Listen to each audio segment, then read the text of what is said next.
First off, welcome to the Desert Dogs. First year as the offensive coordinator. How do you feel about that? Excited. I mean, you look at our roster, see the talent we have. It's would make anybody excited to work with that group. So just chomp at the bit to sink my teeth in with the group. And I know they're excited, and you probably saw it today. We're a lot of eager bodies and guys working really hard. So just stoked to get going, and can't wait to formulate this a little bit. Yeah, you talk about that talent. I mean, last year the offensive firepower was already pretty much there, but now you add in a few guys, big names. You know, Chase Frazier. You bring in Mitch Jones, Cloutier. What did those guys add to this offense? Experience. I mean, our group is so young.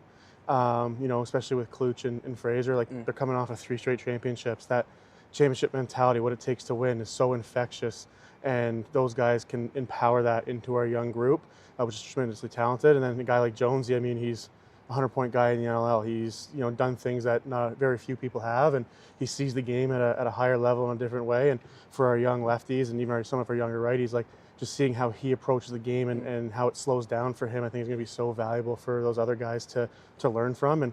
And then we're just so deep with some of the young talent we have. Yeah, and that young talent, exactly. You got Adam Poitras out there. You got Jackson Webster.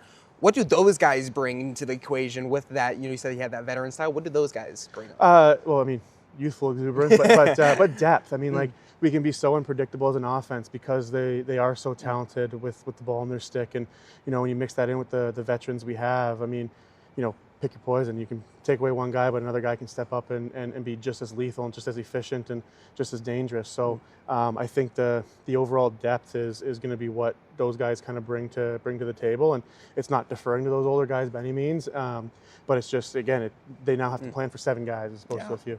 Yeah, and now you have a few more weeks of training camp before that first game. What do you want to see out of the next few weeks? I just want to see the team gel. Obviously, we have some concepts that we're going to implement and some systems and sets that we want to make sure that we're running crisply and effectively and with detail. So that's going to come with time. So every time we step on the floor, making sure that those things are more and more sharp, they're gelling more and more, and they're finding that chemistry and they're finding that timing. And I think that's just going to come with the more time we have throughout camp, and that's really kind of the main thing I'm looking for there.